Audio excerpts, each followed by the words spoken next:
Well, heck of an environment out there tonight. Great basketball game. I think two really good teams were playing, and obviously there's a lot at stake for both of us. I almost apologize to our crowd when it's that electric and we're not able to win, but we lost to an excellent team tonight. I think the storyline of winning or losing for us tonight was really twofold. One, they had 14 second chance points, or 14 second shots, 20 second chance points, and 11 of their 14 second shots happened in 20 minutes, maybe 10 in the second half. They were the bigger, stronger, tougher, more physical team after the ball. You give an offensive team like UCLA 20 second chance points, 14 second shots. That's actually not one of their strengths on offense. If you would have told me before the game that we would hold them to 77 points, I would have signed up for that because they're such a great offensive team.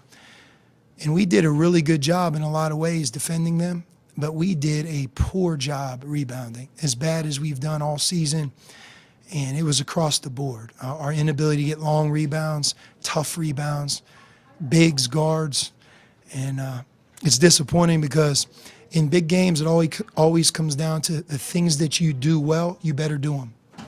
And if you play in a big game and your strengths don't show up, you're very, very vulnerable. And one of our team's strengths is our ability to get stops and defensive rebound.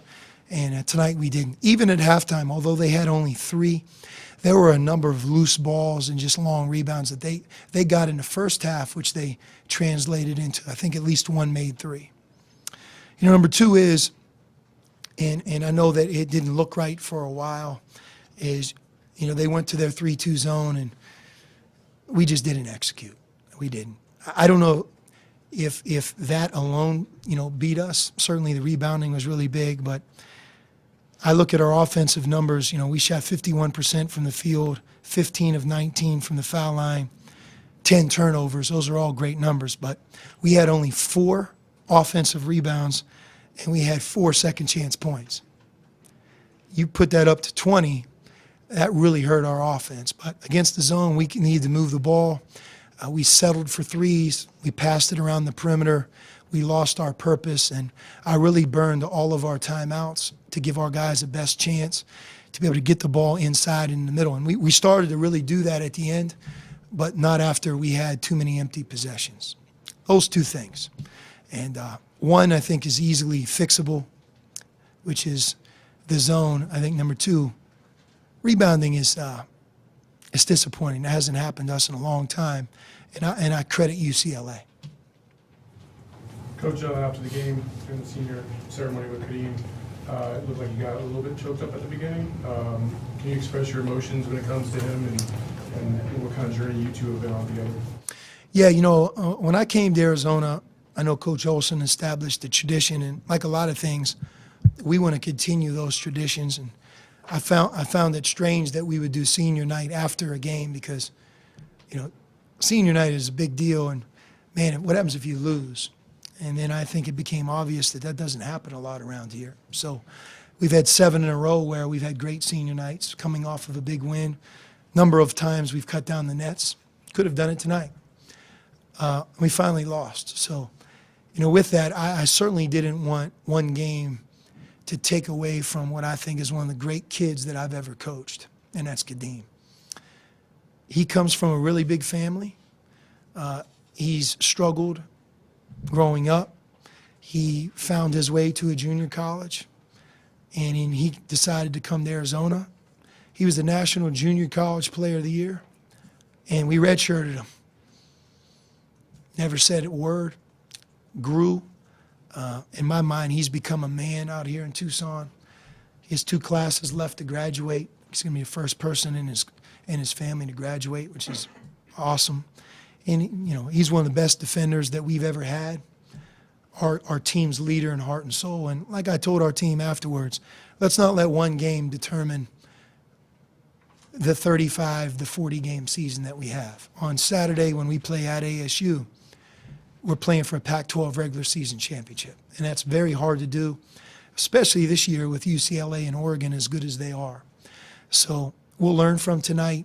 And to answer your question about Kadeem, he's one of the favorite players that I've ever coached because he's about one thing, and that's the team.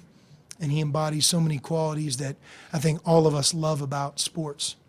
And obviously, I want him to see it through. How did he handle the whole day and the situation at the end? He handled it as well as could be expected.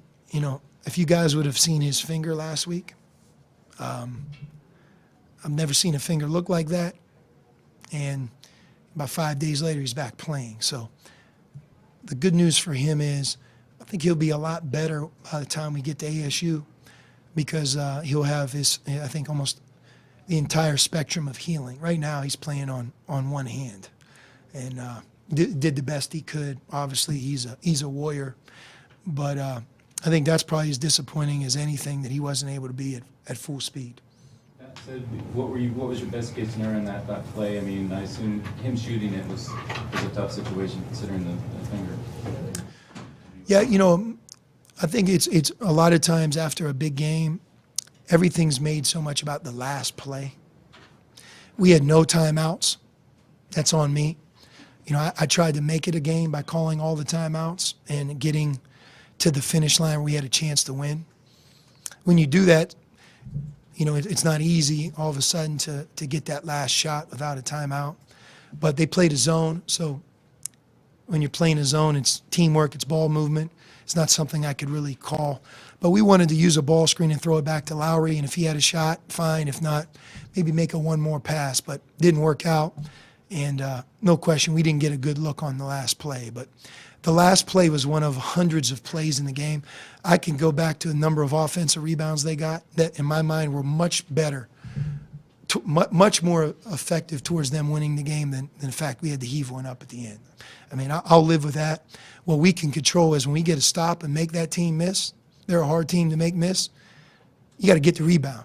And, they're on pace to maybe break a record of field goal percentage in the season.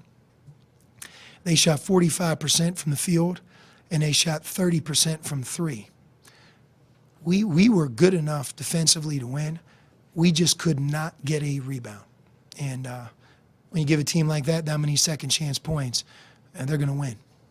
Talk about pivotal plays earlier in the game. You guys were up 51-45 with a little over 16 left, and it looked like a questionable, could have been a charge, could have been a push-off, whatever, on Lonzo Ball. Instead, it's called on Parker, and they go back and hit a three-pointer right after that. Did that seem like one of those?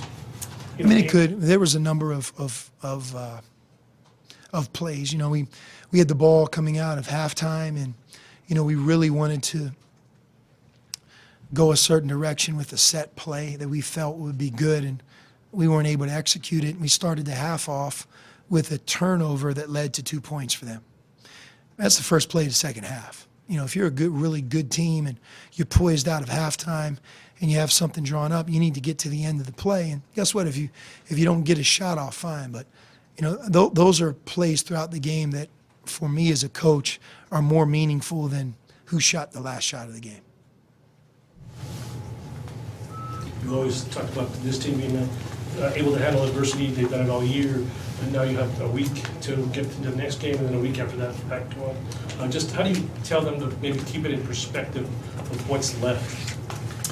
Yeah, I think we can control that. What's the hardest thing to control in a situation like ours is, when you're 26-4 and 15-2, there are a lot of great moments that we've had. And, every once in a while, people can distract players on your team. You need to play more minutes. Coach doesn't know what he's doing, et cetera, et cetera. And, I think that my worry, and any coach at this time as we enter March with a lot at stake, is just to keep our team on point, to make sure that we have our circle and our locker room and we're focused on, like we've been, getting better, preparing for the next game. And in moments like this, you learn a lot about the character of your team. You learn a lot about the character of the families that you coach. You learn a lot about yourself as a coaching staff because, hey, nobody wanted to win more than us. and we weren't able to get it done tonight.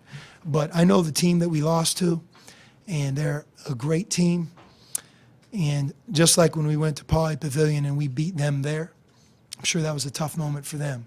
But they found the way to respond, and I'm sure in some ways they're probably better because it happened. We have to do the same thing. And, you know, in 2 weeks we could find ourselves in Las Vegas playing this very same team. And hopefully we'll be more ready. What do you think? Does it frustrate you at all? You got 2 losses in the league and 1 game left to play, and you're still, you know, Oregon's still breathing down your neck, basically. You're going in the final weekend, or maybe is that just the way it is this year? No, we knew before the season started, Oregon, I mean, they were a 1 seed a year ago, and they return a lot. And the players that they've added, in addition to who they've returned, are really good. So I think you're looking at a 1 seed. I'm not so sure that you look at UCLA, that they're not in the conversation for those types of seeds. And obviously our season speaks for itself. But, you know, it's up for us to put this behind us in some ways. And then in the other ways, I think, to learn from it. And a week from today, to be better, healthy, ready to go. And again, we gave up 14 second shots, 11 in 1 half. We wouldn't be 26-4 if that's happened to us throughout the season.